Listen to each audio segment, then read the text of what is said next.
Oh, okay. We're live. Sorry for the delay. Yeah. Uh, this isn't the official stream. Hasn't really started yet because it's just me.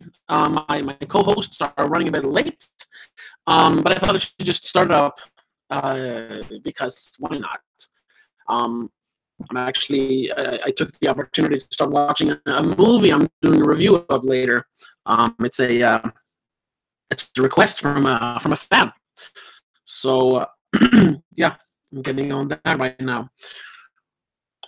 But yeah, you all know what the stream is going to be about. I'm going to officially present it, I suppose, or whatever you call it, when the other people get here. But yeah, we're going to talk about movie endings, our favorite endings of movies. Not our favorite movies, but our favorite endings. Although a lot of the movies on my list, at least, or a few of them, I should say, a few of them are in my, I guess, yeah, a couple is in my top 10 movies of all time. So there's some overlap there, but yeah, I don't know how much more I can say. We're gonna do it a little bit differently because last time we ran for a very long time doing our list. And we're gonna try to streamline it a little bit more and like trying to just count off the first 5 of each list pretty quickly, and then focus on the last 5, just to keep the runtime a little shorter than last time. I like being around 2 hours, but that's me. I mean, I could go on for much longer if I wanted to, but you know, I got to think of my co-host, and I got to think about the audience. So I'm sticking to around 2 hours. And the movie we're watching, well, I'm watching at the moment, is Elephant, the old Gus Van Sant movie, loosely based, I suppose, on the Columbine school massacre. I think it's officially labeled. So yeah, for anyone watching this or watching it in the archives, that is an upcoming review. Because well, yeah, it was requested. It's kind of in the zeitgeist, if you want to call it that. It's kind of topical. So I thought, hey, why not?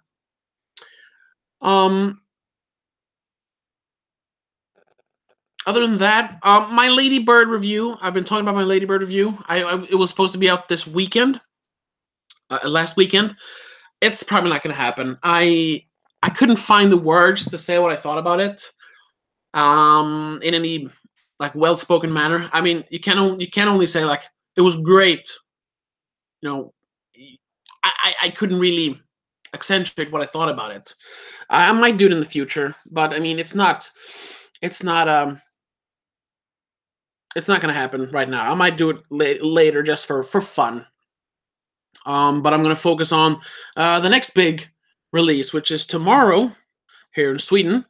It's a Tomb Raider, the new Tomb Raider. I'm actually going to watch that. Why, you ask? Well, I thought the first trailer was kind of good. I like the Tomb Raider games, and yeah, I wanted to give it a shot. So I don't know. Also, hopefully it'll bring in some clicks, you know. So that's what I'm doing for tomorrow, and I'm hopefully gonna have that up by Friday, so you don't have to wait until Saturday for that one, since I'm gonna have a few days to work on it, or maybe just Saturday morning or something, so I can have my weekend to actually do something fun for once instead of just making the videos. Whatever.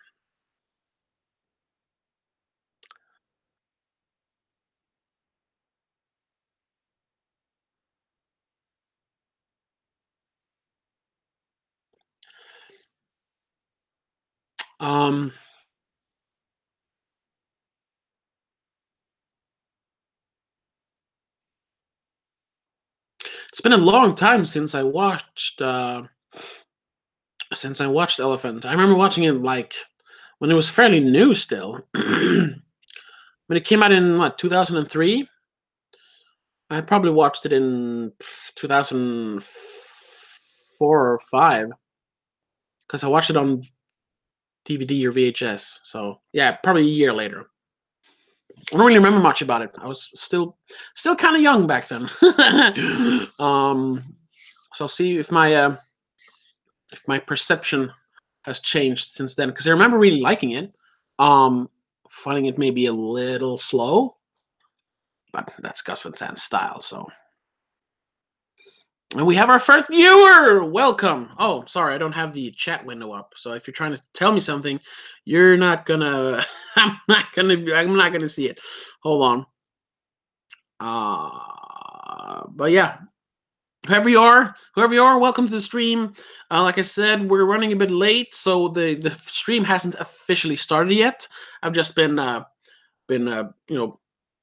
what's it called? Gerrymandering? No, is that what it's called? When you try to stall the Congress or whatever in America? No, it's filibustering. Yeah, I'm trying to filibuster, until my co-hosts arrive. They're running a bit late. Yeah, I tweeted out on Twitter.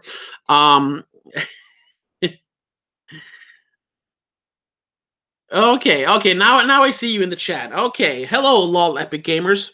Well, yeah. Well, I guess you figured it out. We're talking about movie endings, so be prepared to get some movies spoiled. I mean, my movies aren't actually like the most obscure movies ever. So you'll probably know a few of them, or a lot of them, but you might not have seen them. So be prepared to get some movies spoiled if you're going to keep watching. I haven't seen a Serbian film. It is sort of the kind of movie I probably would appreciate for some weird reason, but I haven't watched it yet. I do want to watch it sometime, though. So I'll get to that one.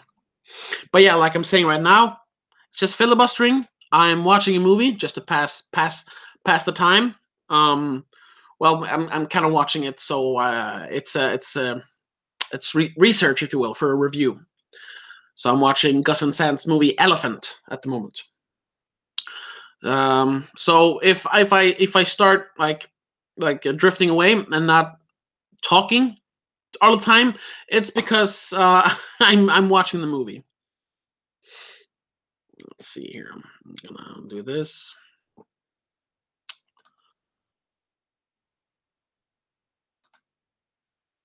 Oh.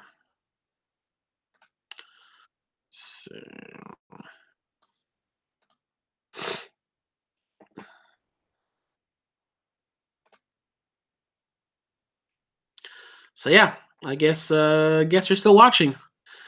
Well, I'm glad you're here. I'm not sure if you're subscribed. I mean, if you tune into this and if you're enjoying this, I urge you to check out our archived episodes of Please on Livestream.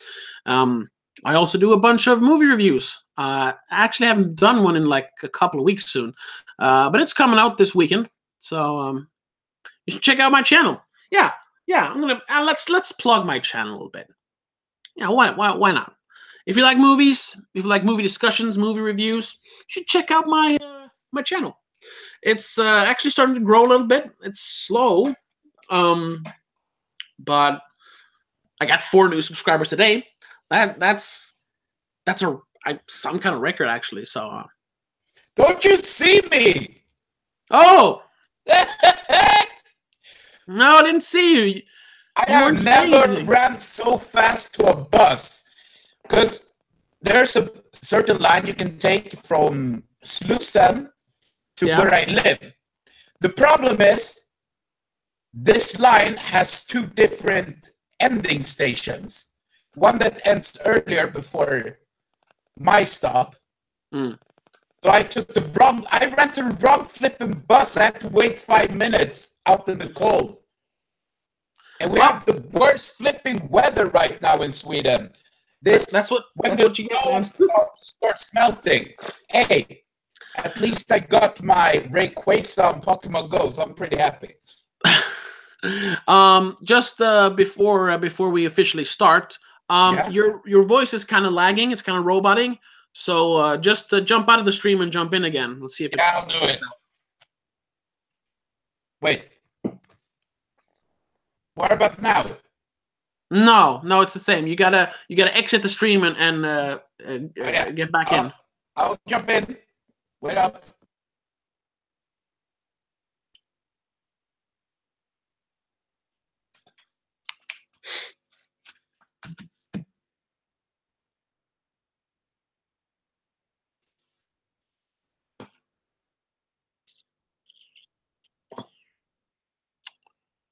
Yes. No.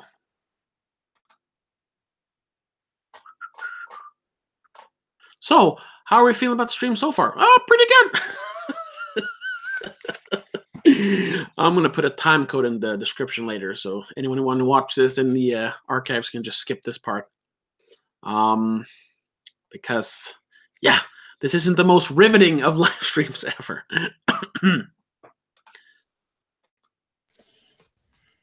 Yo. Is it better now? Yes, much better, much better. Oh, great. All right. How do you feel? Do you want to wait for Gabe, or should we just start without him? Shall we? I don't know if I'm. Well, you've been waiting for over 20 minutes, so. Yeah, I suppose.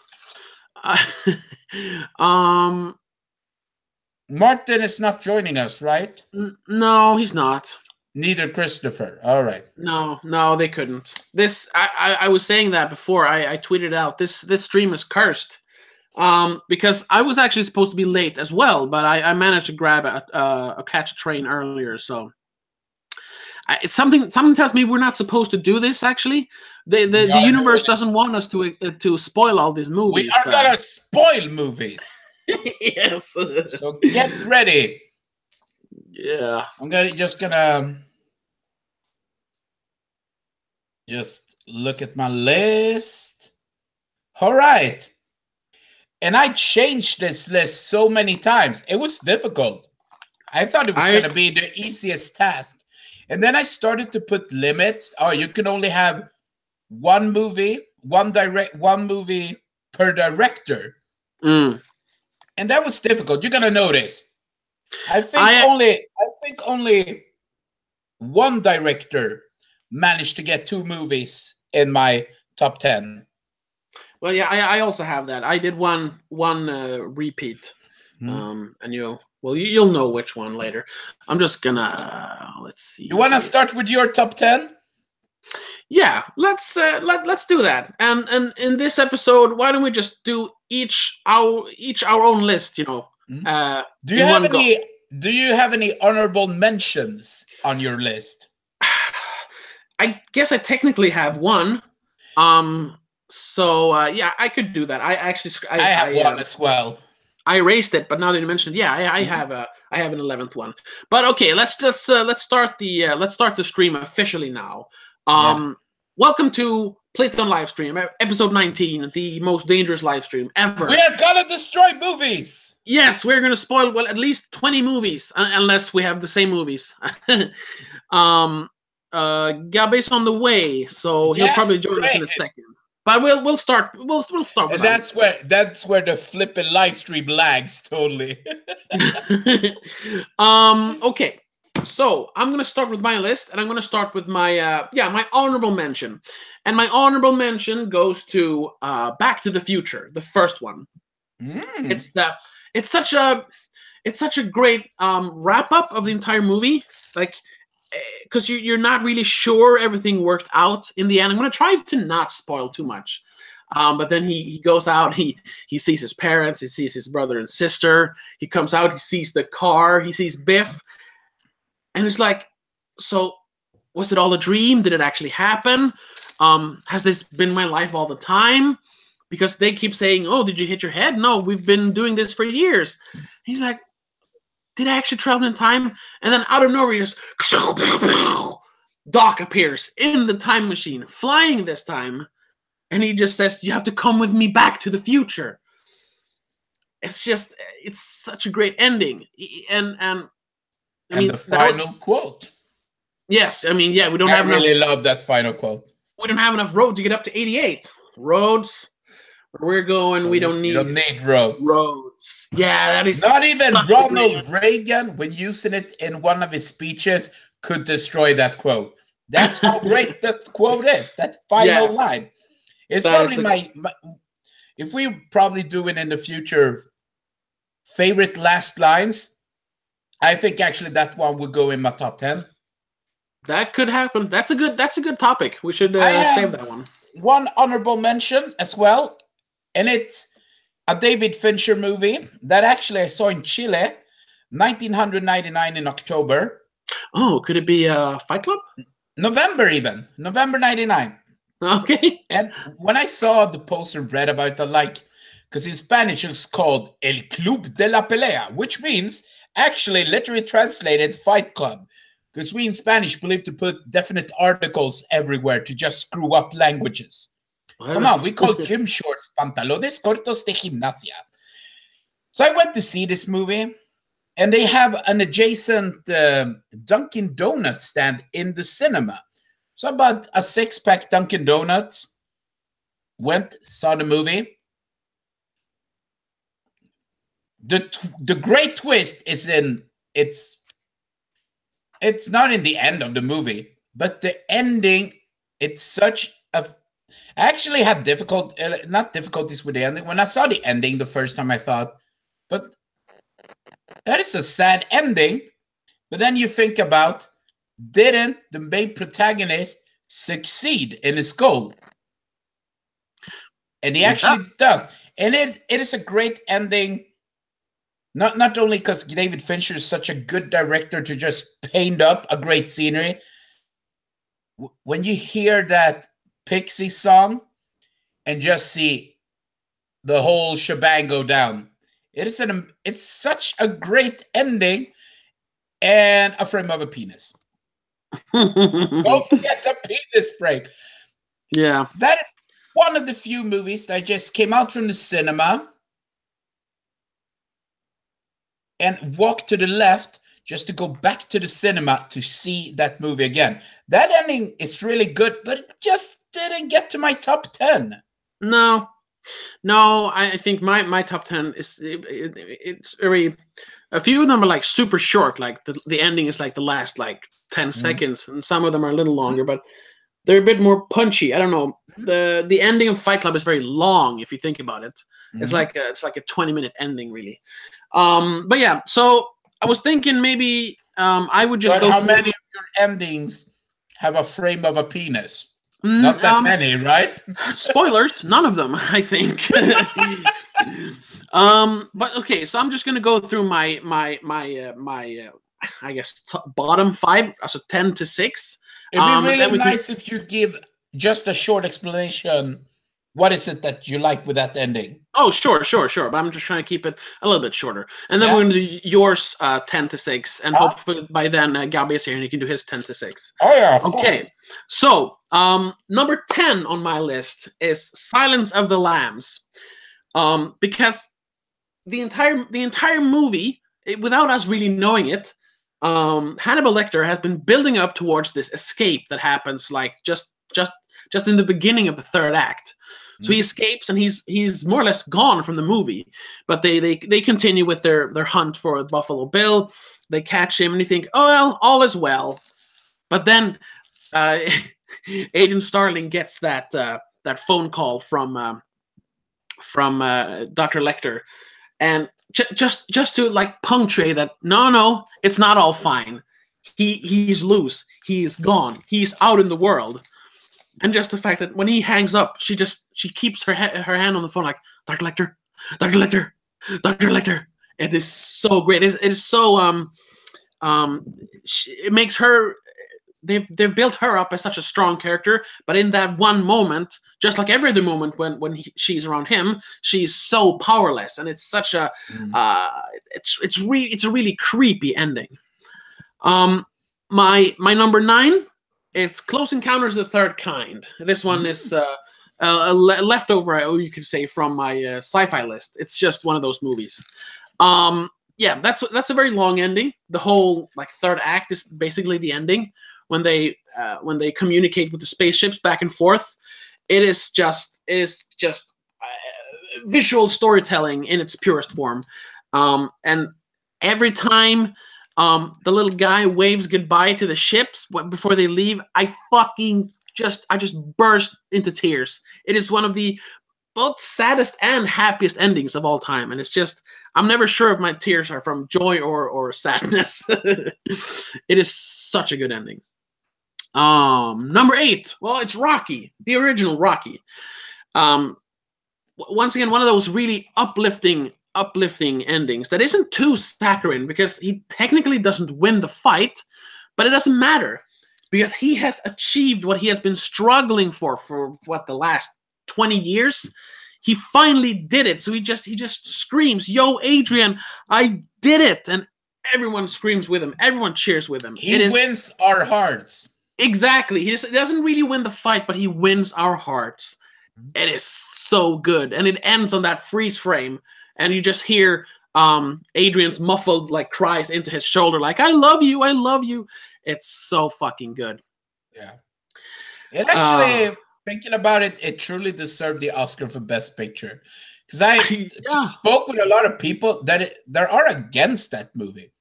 No, it shouldn't actually have won. That was a great year for other movies. But actually, it was a good movie for that year. And that year was a great movie year.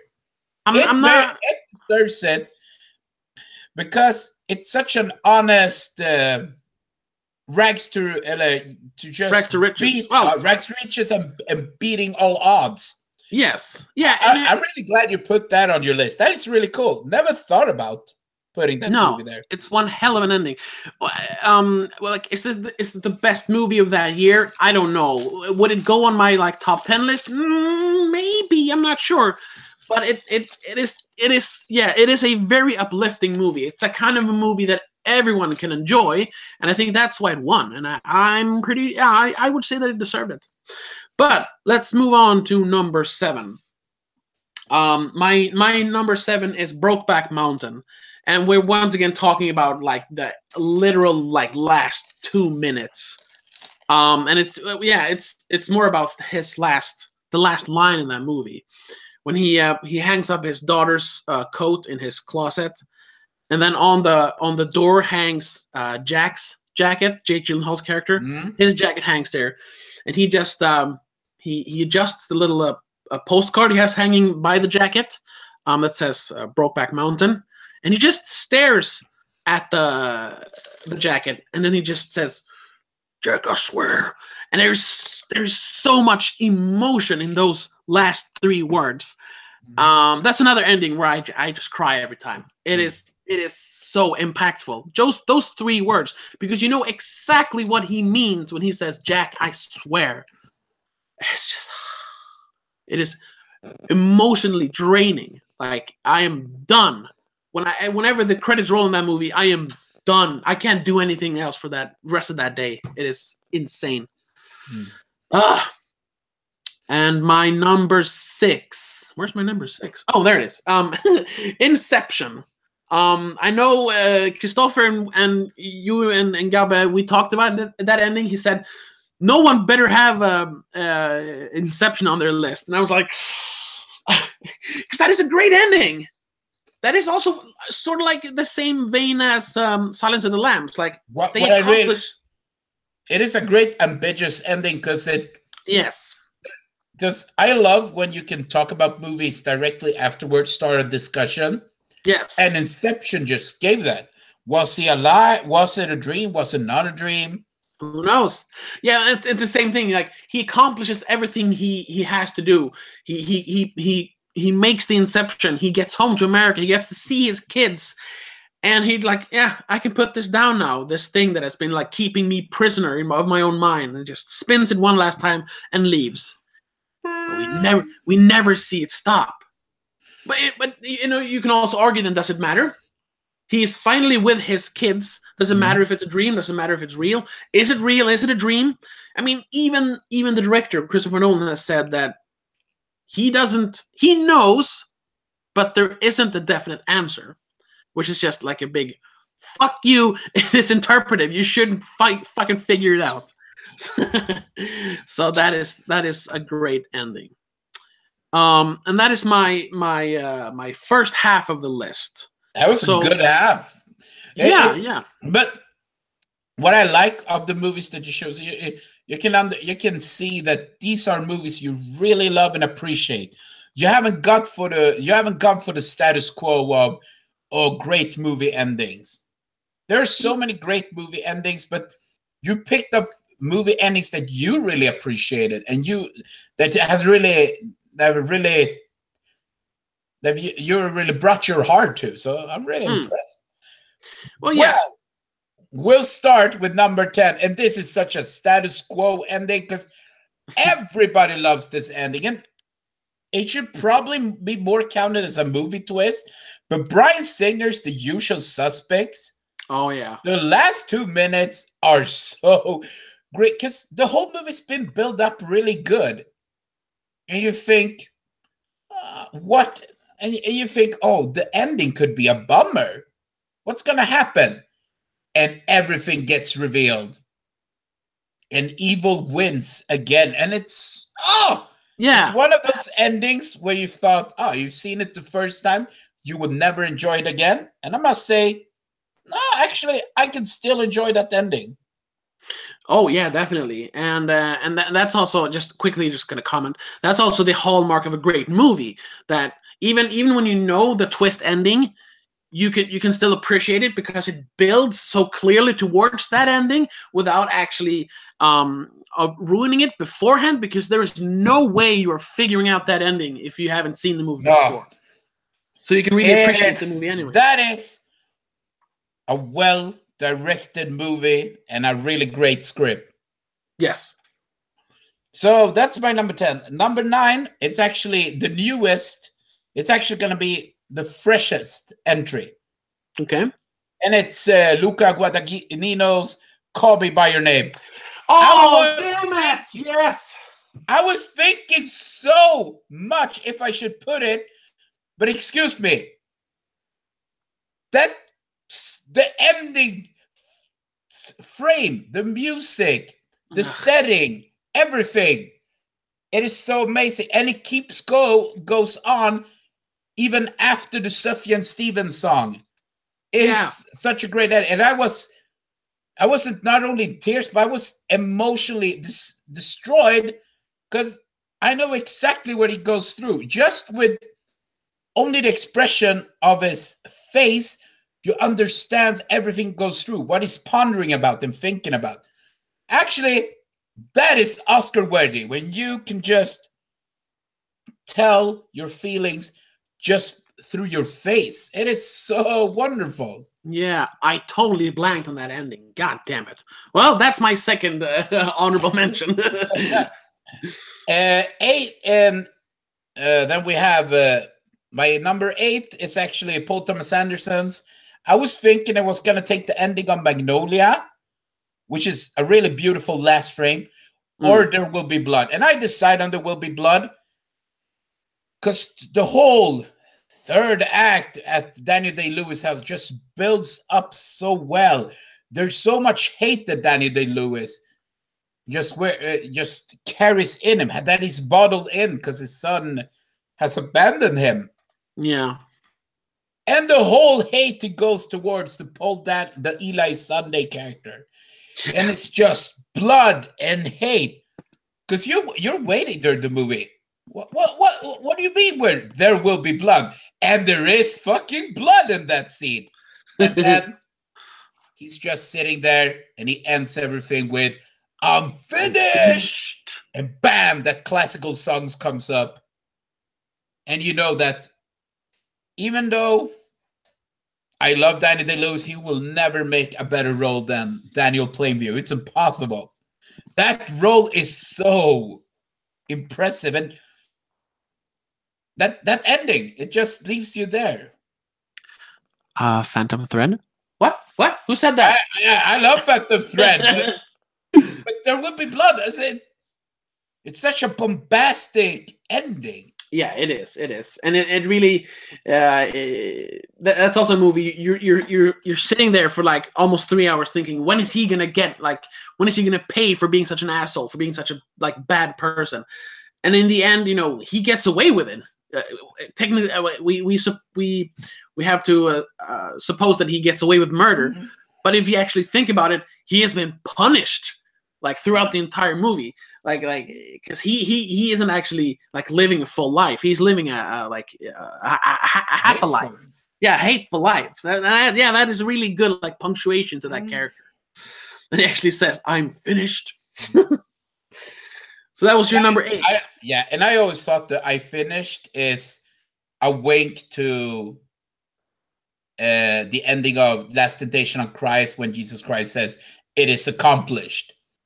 Oh, might be. But a bizarro world, because Daniel Plainview ate Jesus, man. No.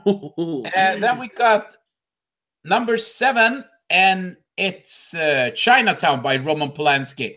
Oh, it's because that's another ending. It seems to, I just love bleak endings. It seems like that.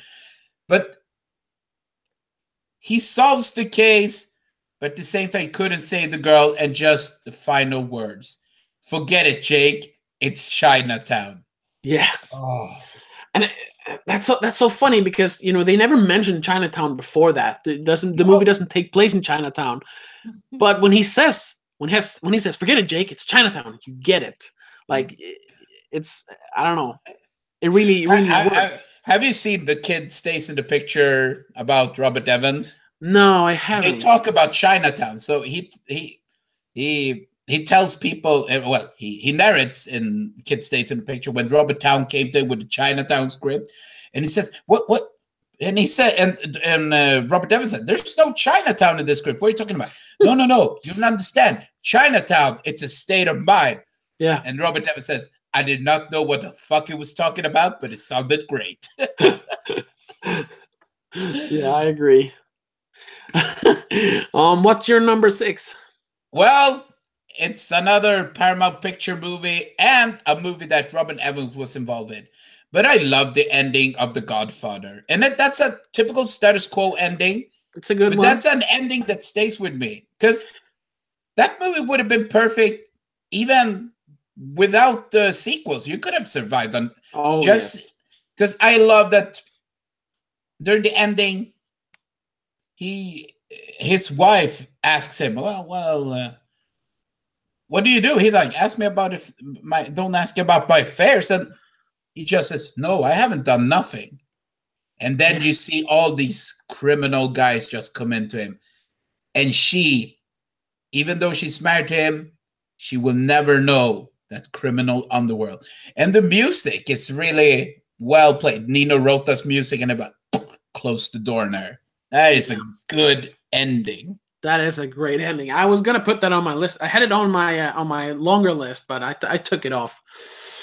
It is a really good ending. Just that final like look when the door closes and you see someone. I think someone kisses his hand or something. It's just so good.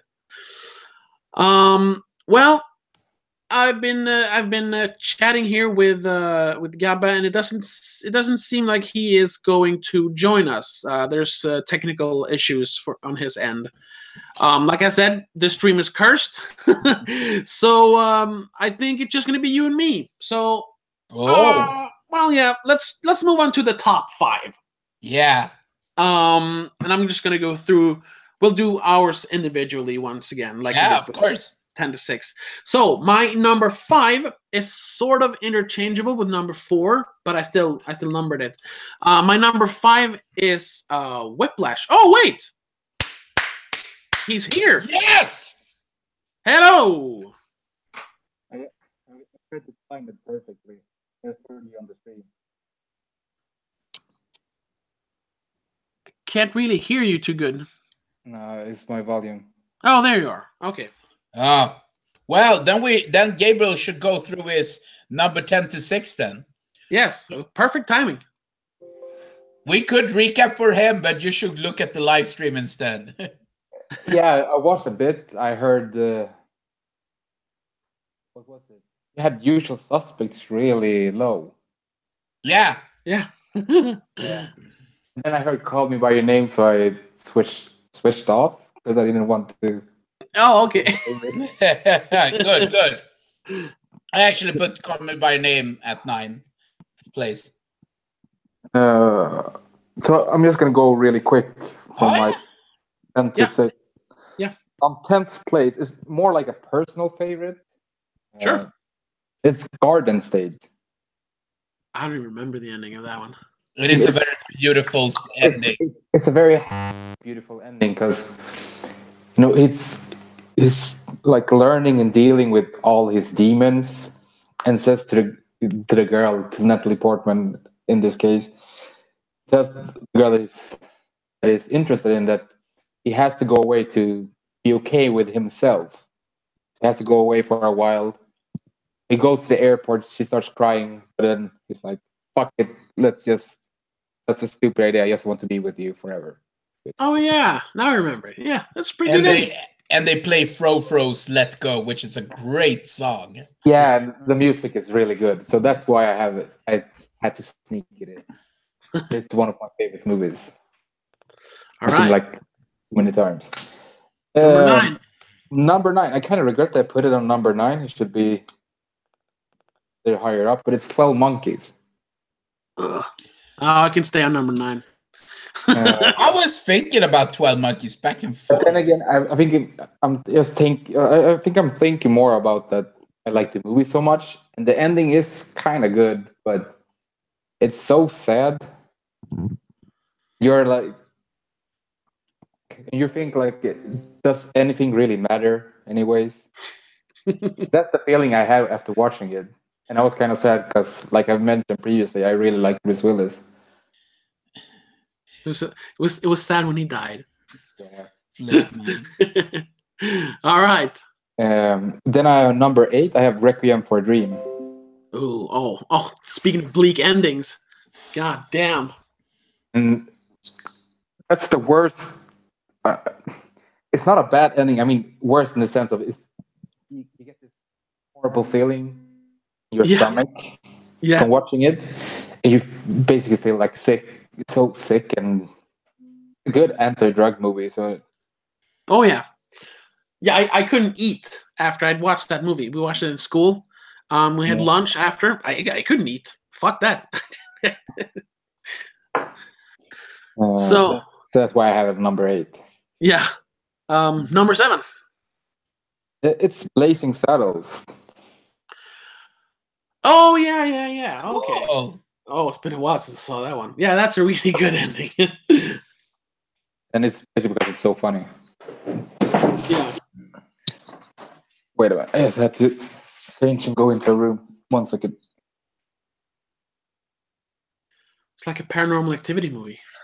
Yeah, no. 1 second. Yeah.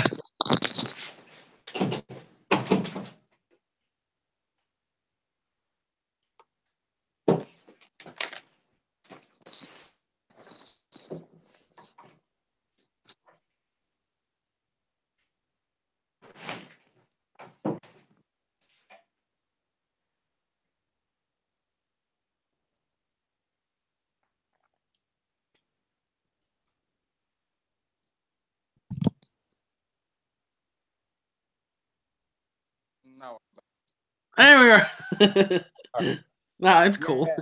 Blazing Saddles, just because it's so unusual and it's really funny. And they, as we say in Swedish, they ballar ur. Yeah. It goes nuts. It was really nuts. Really, it's so breaking the fourth wall and everything. And I mean, it's a hilarious movie. Everyone should watch it. Yeah, I haven't seen it in years, so I should do that actually. That movie has the best jokes of all times. So you should just watch it for Gene Wilder. Yeah. And number 6. It's another comedic movie, and it's Life of Brian. That's a pretty good ending.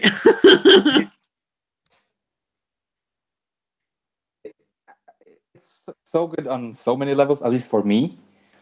And just that the guy that doesn't want to be the Messiah is and ends up being sacrificed and a martyr for something that he doesn't really want to do. He just wants to himself, basically.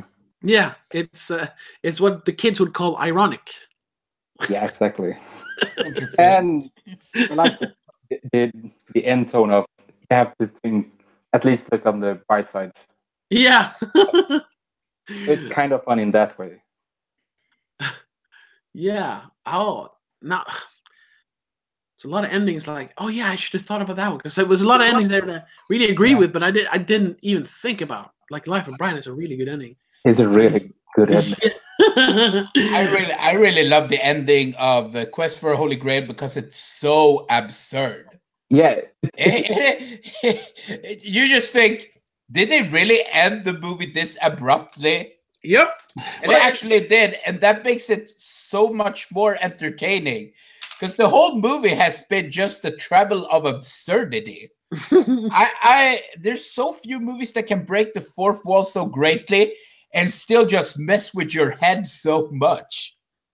Yeah. I mean, Blazing Saddle ending is not. It's a little bit similar with the things when the cops come in and everything in the Holy Grail. Yeah. But I thought I can't have two Monty Python. Monty Python. No. Yeah. I mean, we were actually talking about that before you came in, that I was trying to limit myself that only one movie per director on my list, but you're going to notice I'm going to break that rule because me too. One director managed to have two movies, and I think Tobias already know who is. I mean, not to say any spoilers, I mean, you could just do the top 10 movie and it's just have David Fincher movies because all got great endings. I actually don't have a David Fincher movie in mind, but whatever. Okay, so I'm gonna do my 5 to 1. Yeah. Number 5 to number 1. Then Danny, and then Gabriel last.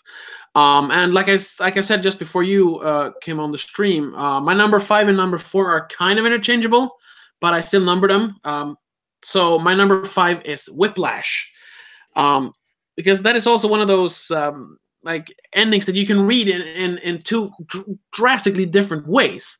Like, I see it as a sad ending, because he is like completely like let go of his own life. He's not a person anymore. All he wants to do is to please Fletcher, the teacher. Yeah. And when he gets that smile in the end, he's like caught in Fletcher's web, basically. I mean, at the same time, it is triumphant because he manages to, like, show Fletcher that, hey, I am a great drummer. But for me, it's always like a bittersweet ending. And the end drum solo is just amazing to watch. So it works on a lot of levels, that one. Yeah. And my fourth one is La La Land. So another Damien Chazelle movie. Well, his only other movie, I suppose. I don't know. Have you seen it, both of you? I have seen it tons of times. I love it. I would really like to see it because I love musicals. Okay. I mean, I really love musicals. That's basically our background. Well, we're gonna be nice to you and not tell you really the ending, because I can say it's fantastically ambiguous. You not pick off the headphones to interpret it. You can wave. So yeah, let's do that, because I'm not sure I'm not going to be able to spoil, some details. So just wave when you're done. Okay. When the ending is, well, it's the whole dream sequence thing. Like, they step into the piano bar, they see him, he plays his little piano thing, and you just see how their life could have been different if they would have just stayed together. And it is so fucking heart-wrenching. I've seen that movie twice, and I fucking die when I see that. It's sort of like with Brokeback Mountain. Yeah. It is so sad, but at the same time, you kind of accept it because they both kind of they managed to capture their dreams. He got his piano bar, she got her career. She has a great family now with her husband and her kid. And even if their life could have been so vastly different, if they could have stayed together, I I still feel like they don't want to change. If they had the chance, they wouldn't change anything, because the choices they made is what brought them to this end, and they kind of acknowledge that with that little nod in the end. They just look at each other, and they're like, "Yeah, I know." And what makes the ending even more beautiful is that the whole 50 minutes is a celebration to classical musicals. Oh yeah, there's so many reference points to, and just that ending, when you see that they just have to look at each other to know, I am happy and content where I am, and you seem to be happy and content where you am. I'm happy that you're happy, and that's almost more important than us being together. Yeah, and it's super sad, but at the same time, it's what you want the best for that other person and that other character in the movie. Yeah. So it's a very sad, very mature ending, I would say. Yeah. So let's wave him in. We're done with that one. Come back. We're done with La La Land.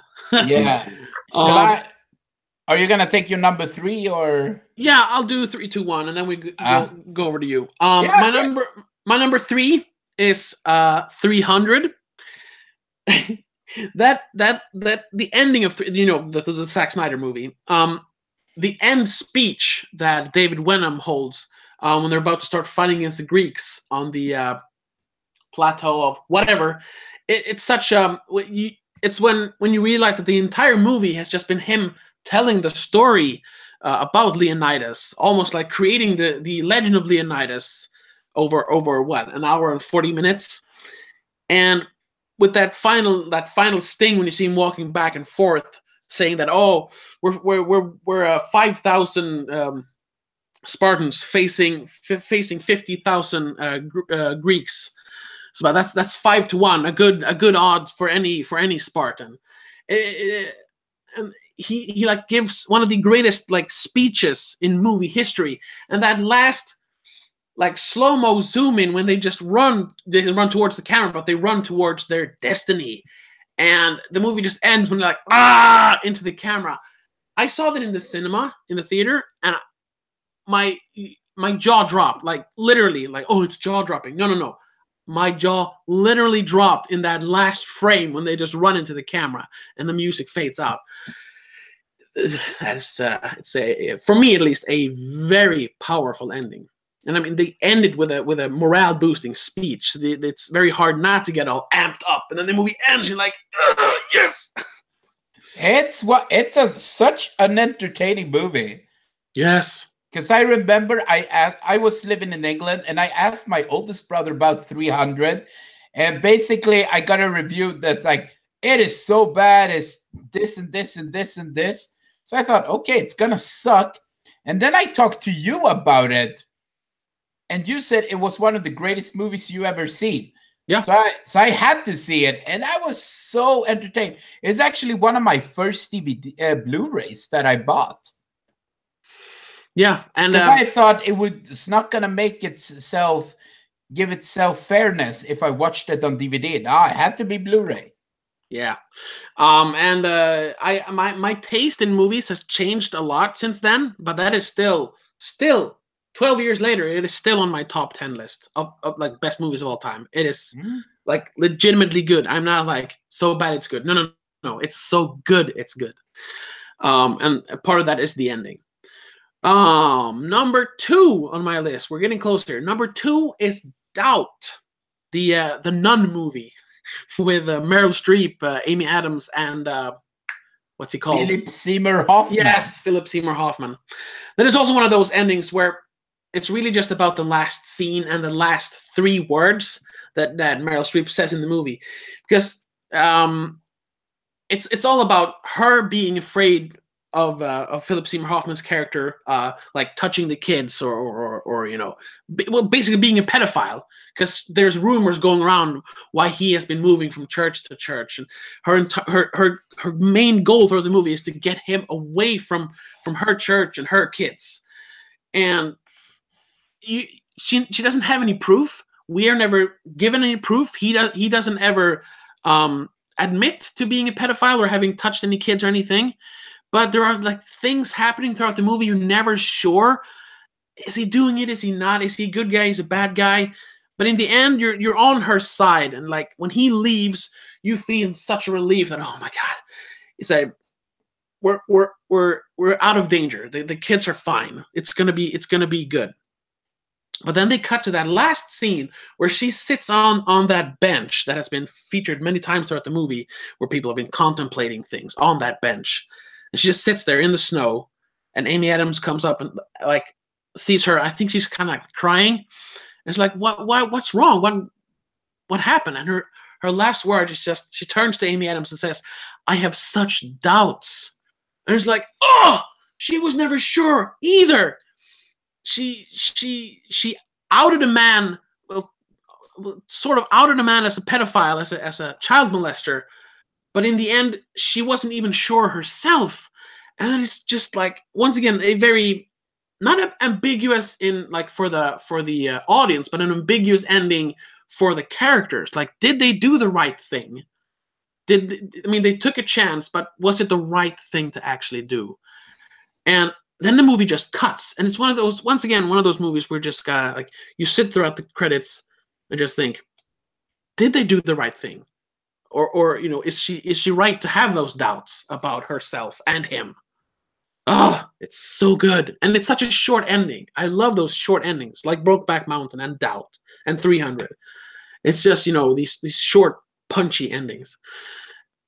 And therefore, my last ending doesn't even have any words in it.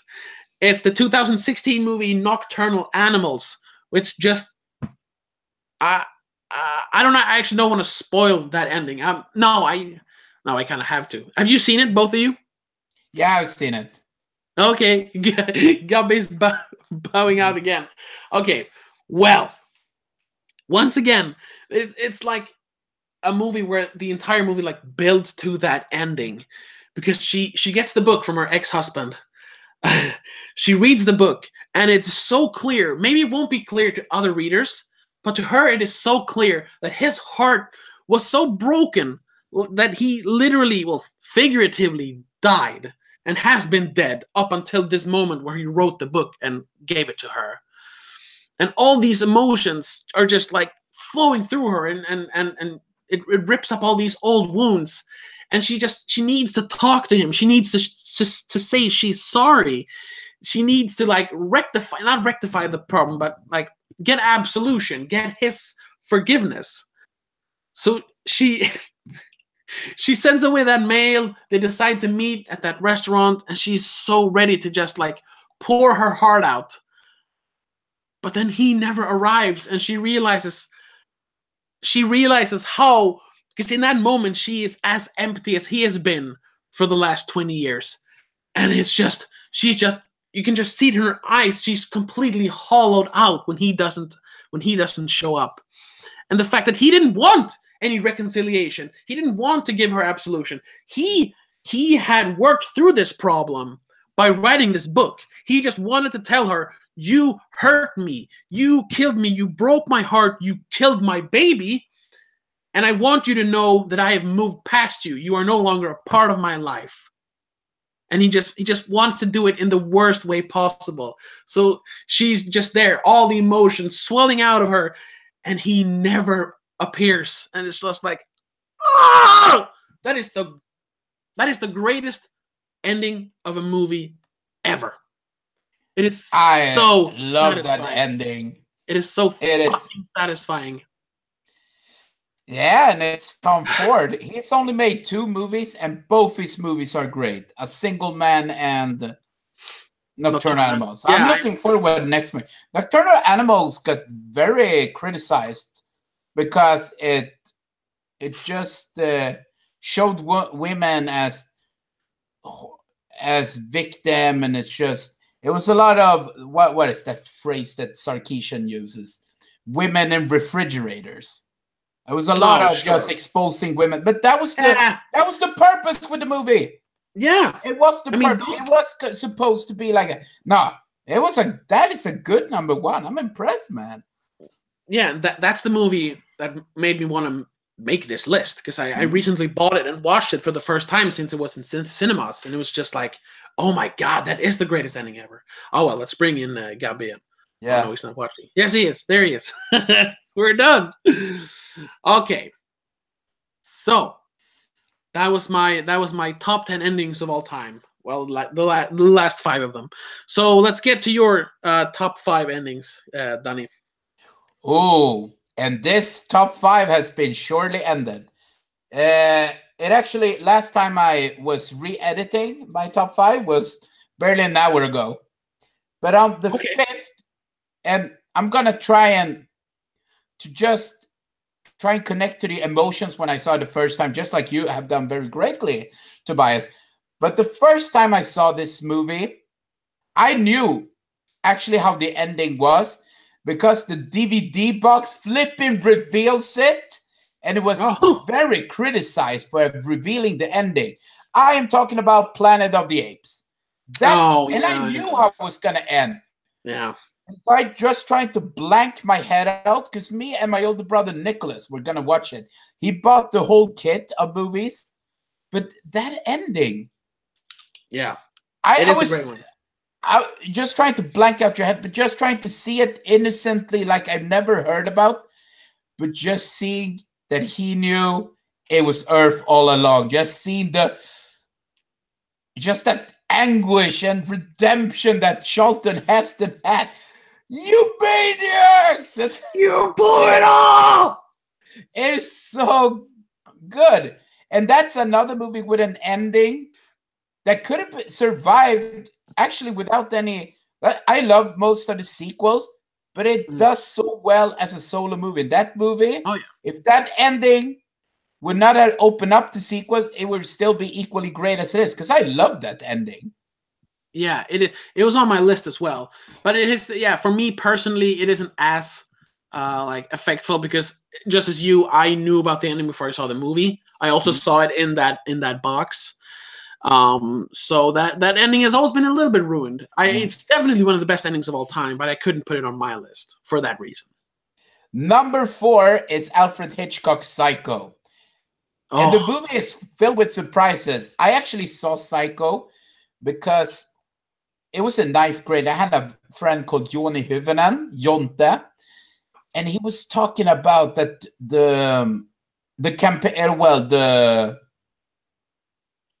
the advertisement for Psycho was great because when you got into the cinema, there's a lot of posters, and it said, "You will not enter if you're too late to see Psycho." And when you got out of the cinema, there was posters with Hitchcock doing and do not reveal the secret of Psycho. And there's tons of secrets in, that the 21st minutes of the movie has nothing to do with the rest of the movie. Yeah. But that ending frame of Anthony Perkins still gives me the creeps. I wouldn't even hurt a fly. Oh, that ending! Oh, it gives me the chills. And I believe that Hitchcock has done tons of great movies, but not an ending that is so scares you. It gives you the same chills as Silence of the Lambs ending gives you. Yeah, you know that that evil actually prevailed and won, because just because he's in jail, he still is psycho and crazy. 3rd place, and this is the other movie. We had a Roman Polanski movie. Here's the other one. And you wrote spoiler, and it's obviously Rosemary's Baby. Because I was watching it on Sunday. Because I know that it's one of my favorite movies to quote. Because I had Cinemania. It was like Internet Movie Database before Internet Movie Database on CD-ROM. You can listen to movie quotes, and it has, "What have you done to his eyes? He has his father's eyes. Guy's eyes are normal. What have you done to your maniac? Satan is his father, not Guy." And you hear everyone say, "Hail Satan." Hail Satan. What I love with the ending and makes it such a good ending is she accepts to be the mother of Satan. Yeah. She just goes to it, and this fat, annoying lady that I just wanted to punch in the whole movie, just, that's her. And she just takes and takes care of the movie and just shows love to Satan.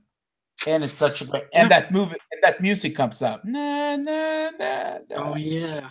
Well, that ending. Oh, I love endings that are bleak and gives me the chills. Yeah. And then we have number 2. If we're gonna talk bleak endings, let's talk about bleak endings in a comedy. It starts with "My Führer, I can walk." Oh. And just "we'll meet again, don't know how, don't know when." I was gonna choose actually A Clockwork Orange because I love the final thing he says in Clockwork Orange. I was cured, all right. And then Singing in the Rain plays. But that ending in Doctor Strange, it just shows the cynicism and the dark humor that Kubrick has. Because you show tons of sequences of bombs and you hear this song. And it's a cozy, horrible ending. And I love it. It showed that Kubrick had no filter. He joked about anything. And what's more taboo to joke about than the Cold War during the height of the Cold War? Yeah, and the fact that he shows such disdain for all these characters, well, I guess for humanity, if you will, to just like, let's just end it and then play it off with a nice little song. So then you probably wonder, what's my number 1? Yes. It has been always my number 1. And it's a movie from 1969. It is what I call the best X-rated movie that ever won an Oscar. I'm talking about Midnight Cowboy. Oh, okay. Is it because none of you have seen it, right? I don't think I have, actually. Whoa. No, wait, it's the one with John Voight, right? And Dustin Hoffman. Oh, I haven't seen that one. No. So nope.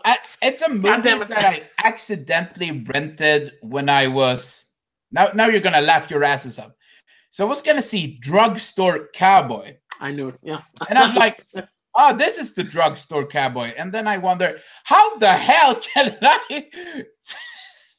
How do I make that förväxling? It's so horrible. But I just saw the movie anyways because you got to rent it for 10 kroner at number 1 video in Götgatan in Stockholm. Oh, okay. Just seen that movie. I just saw it with an open mind. And just that ending that shows that the whole movie shows just how bleak the 60s are. Like how the summer of love just ended after... I find it in the historical context one of the bleakest ending because the whole movie is a whole downer. Nobody's happy. Everything is sad. And that ending, you just think, oh, they're going to make it. They're going to make it. No. I won't say nothing more because you have to see the movie. It is a masterpiece. It is one of my 10 favorite movies ever made. But at that ending, it just crushes me mentally. It just leaves me so empty. And you just think, there is actually no love. Then you're happy because it's a movie. So your life keeps going on. That ending is so soul-crushing. All right. Well, Gabe, do you have your top 5?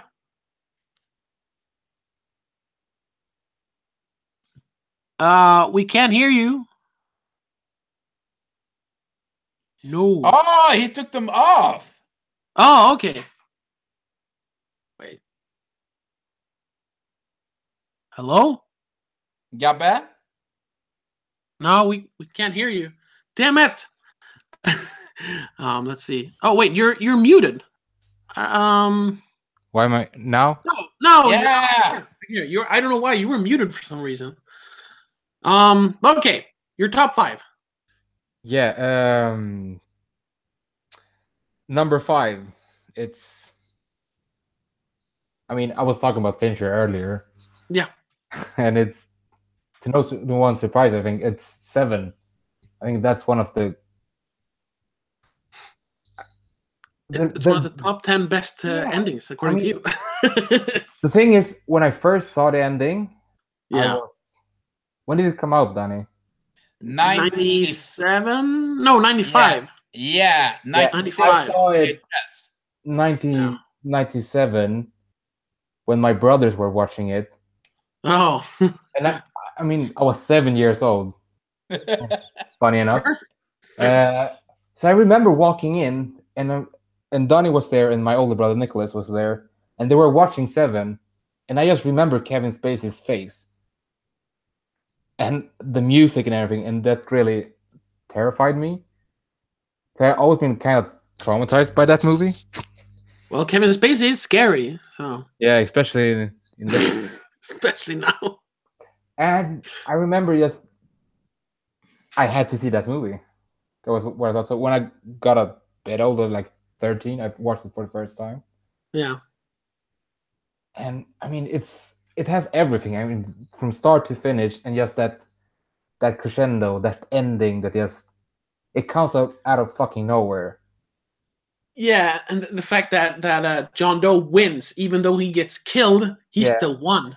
It's just It was all part of his master plan. Yeah, exactly. So in the end, even though he got killed, he won. That is a good ending. I was gonna have it in my top 10, but Gabriel and I have an older sister called Valentina, and she fucking ruined that movie for me. Oh. Because she had seen on the cinema like, hey, Seven is good, especially that scene. I'm like, I haven't seen that movie, so I really had to work hard, just like Planet of the Apes, trying to just take it away from my head. Yeah. But I agree with Gabriel. Such a great ending. And what I love with it, it ends with that great David Bowie song just in the credits. Yeah, dude. Everything is so good. I mean, just the topic about the 7 deadly sins, and we have a religious background, so I mean, all those stuff impacted me, I think, more, just because we had a religious background. Yeah, that would probably do it. And just the fear of, because he was pure evil. Yeah. Did you watch the DVDs with me? No, this was when I was like 2021, because I bought 7 on DVD on like a double DVD with tons of extra features. It's one of the few movies where I've listened to all the audio commentaries, and that's like 4 of them. 4 of them, yeah. I have that too. No, I haven't listened to I didn't. I think I watched it on VHS one time. Then that's when we rented it first time, definitely. I was too afraid to watch it again, so I didn't watch it until I was like 16. And I was still terrified of watching it. Yeah. But the ending is so impactful, and it's one of the one of the greatest endings of all time, according to me at least. Yeah. And number 4, I have Planet of the Apes. It's, even though if you know the ending, I mean, the first time I watched it, I was 9, I think. So I didn't have, so no one could have spoiled the movie for me. I watched it with my big brother again. I mean, what a great guy that show you terrifying movies like Seven. And music videos with vampires. I mean, and I just remember how I was so shocked, and he had to explain the ending to me, because my English weren't that, it wasn't that great, but it wasn't bad. I mean, but so I was asking people, but does that mean they're on Earth all this time? It was like, yeah. Yeah. Oh my god. Yeah. Yeah, I wish I could have seen that movie that way. And it is still a great ending, but just to get that reaction, like, what? They were on Earth? Yeah. For people nowadays to be able to have that ending, they have to watch it like when they're 8, 9, 10. Yeah. Before they discover the internet. Yeah. Oh, yeah. There's so many movies that are ruined by me because the endings are everywhere. For example, Soylent Green is destroyed for me. Yeah, that's ruined for me too. I have seen it, even though I know for 100% what the ending is about. It really infuriated me because I wished to have seen it without knowing how the ending was. That way. Okay, my number 3 is Reservoir Dogs. And I really like the end. I was like, wait, how does it end? Oh, that's right. Everything goes to shit. Yeah. And you know nothing. Who made it out? I mean, did Mr. Pink make it? In All my the head. other- In my Yeah, head, he I does. think so. I hope so. Yeah, me too. And yes, the thing that Mr. White has been protecting Mr. Orange all along. Oh yeah. Finds out that he is Oh, you see the pain in his face. he is Yeah. so betrayed, and he killed his friend. Yeah, but Mr. White killed he his. had to. He had to. Yeah, but I don't think if he knew that Mr. Orange was a snitch, he wouldn't have given a fuck about him. No. But that's what makes it so good, because he thought he was one of them, and Yeah. the confusion they had, and just like you said, that look in his eyes when he realized that he's been played. And it's, according to me, it's Quentin's best movie, but that's up for debate. Yeah, that's arguable. But that is definitely a really good ending. Just that and you don't even see the cops, you just see him. You don't even see Mr. Orange. You just see Mr. White, and then he pulls the trigger and it all goes to black. Yeah, it's a pretty good ending. All right, that country song comes up. Yeah. No, what country song? What the fuck am I talking about? It's Lime in the Coconut with Harry Nilsson. Yeah. That's no country song. On the menu on the DVD. Yeah. All right. And my number 2 is Fight Club. Okay. And I've read the book as well. I haven't read the book. The ending in the movie is much better. Okay. I remember watching just the last like 20 minutes of the movie. I watched it for the first time, I think when I was 10, maybe? Yeah, 10. We saw it together. Yeah, because I remember you saw it with Isaac as well, the neighboring kid. Yeah. I mean, because I think me or Nicholas rented it on VHS. No, you. I think you bought it on DVD. I got it received. This is way later. This is 2000 Christmas 2000. Because David Johansson, Oil Den Stjärna, he gave the DVD to me. Exactly. That's what I remember. I watched it on Christmas Eve. Yeah, Christmas Eve. I watched Fight Club on Christmas Eve. That's really weird. That's weird. I have so messed up my brother, and I'm so sorry in a way. Such an amazing Christmas story. And I remember, yes, the last minute when you realize that he is Tyler Durden. Sorry for spoilers. No, it's fine. What's wrong with you? Go see Fight Club. Yeah. I remember just it was too much for my little brain to comprehend.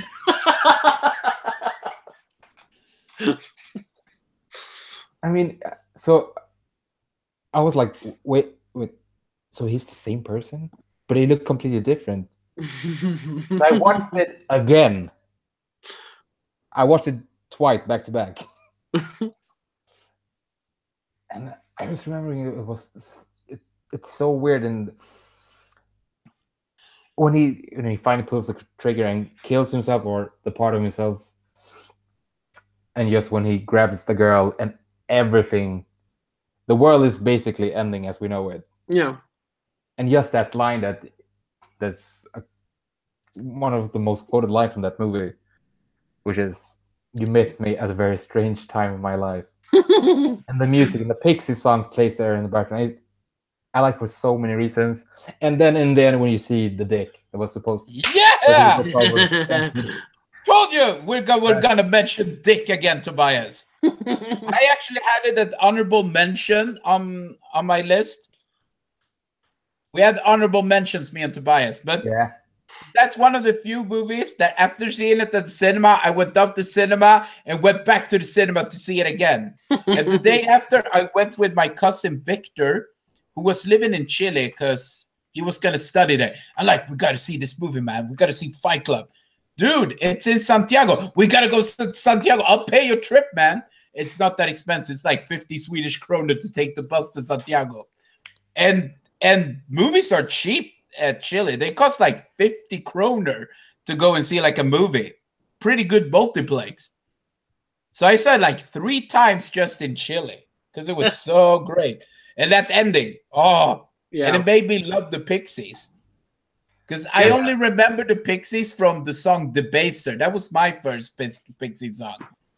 Now, That this is was my first Pixie song. Yeah, I think mine too. It might have been Debate, I'm not sure, but I think it was this one. Yeah, that is the perfect song for that ending. It just fits so well. You can really tell that David Finch has done music videos before. He knows how to use music in his movies.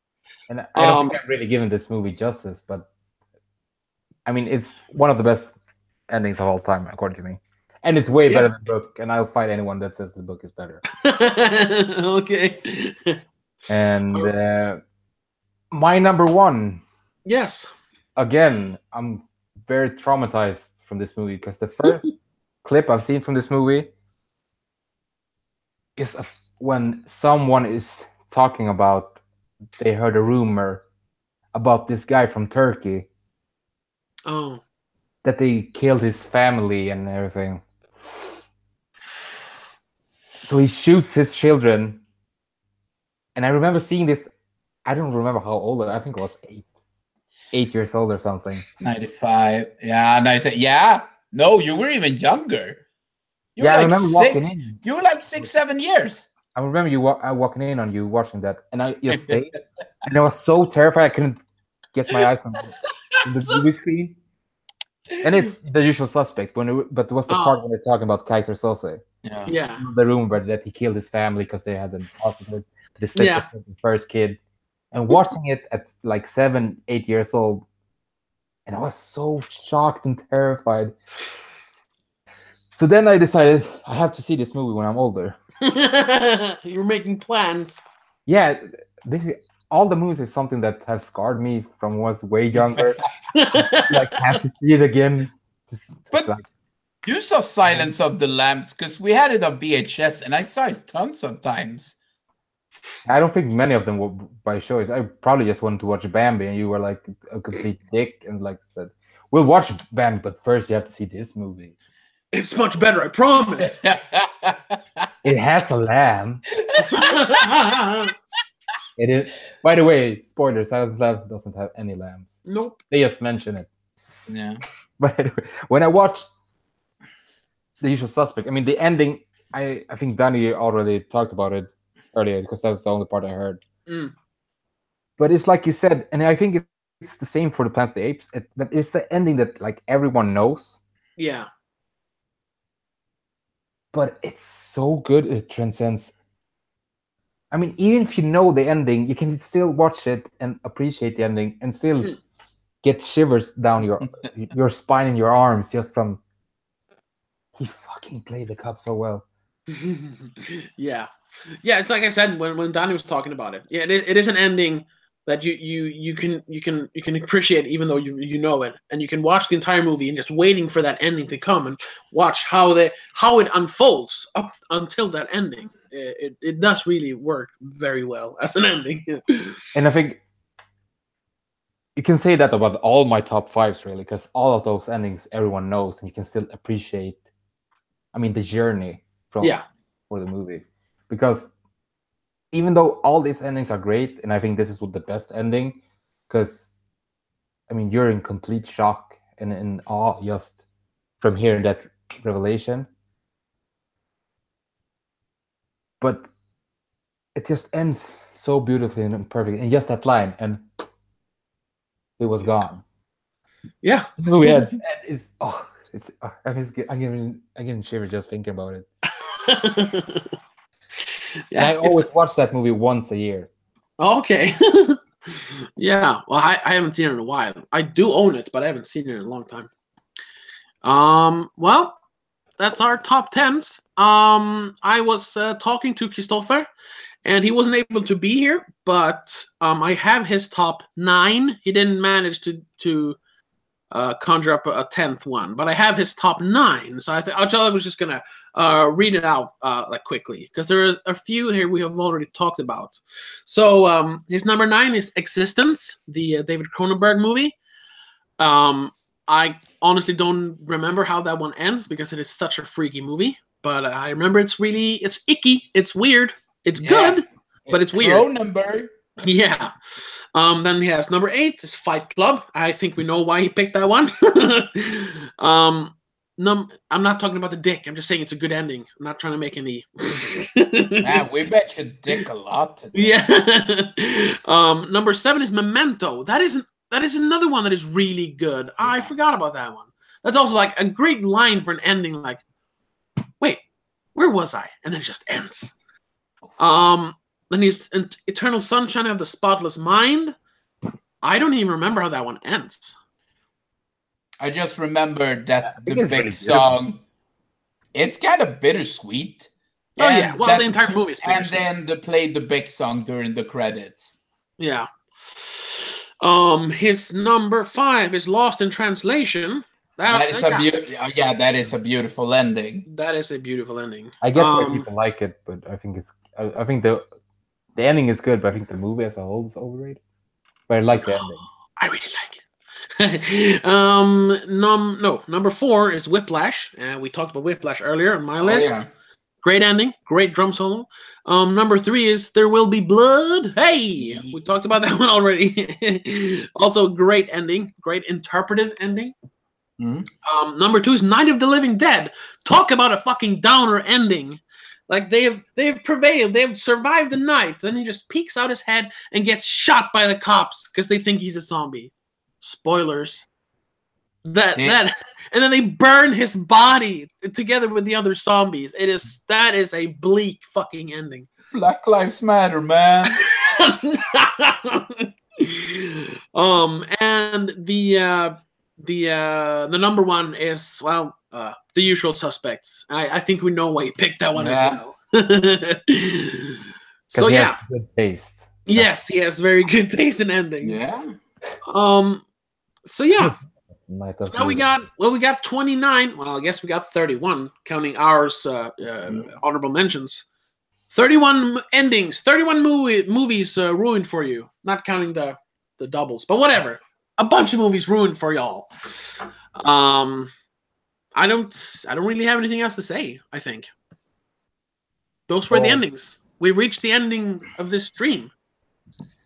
Go watch those movies. I mean, at least if we spoil the ending, watch it at least for the journey of the movie. Oh, sure, yeah. None of these movies, at least not on my list that I can think of, is ruined by you knowing the ending. I mean, it's always better to not know the ending, but you can still enjoy, all of the movies I have on my list, even if you do know the ending. So, yeah, definitely check out those movies. But other than that, I don't really have much to say. I see we just got another viewer. Sorry, we're about to end this, but you can watch it in the archives. But yeah, I don't know. Damn it, I wanted to do a good ending for this stream because we're talking about endings, but I don't really have one. So let's just say thanks for watching. Thank you to LOL Epic Gamers who hung out in the chat before we actually started. He's very welcome back next time. Be sure. I'm just gonna end with a general ending here. Like, give this a thumbs up if you liked it. Give it a thumbs down if you didn't, of course. Subscribe. We've been getting a lot of new subscribers lately. Really grateful for that. Keep them coming. Keep them coming. Check out my Patreon if you wanna support this show and the other shows and this channel even more. Next week. I have a couple of suggestions, but I don't want to talk about them. I don't want to spoil it. We've spoiled enough stuff here today. So be sure to check out the next stream on Monday. And I'm doing a review this weekend for the new Tomb Raider movie. So if you're interested in knowing if that movie's any good or not without actually watching it, check out my review of that. It's coming out this Friday or Saturday. I'm not sure. But until then, have a good one. Bye. Bye.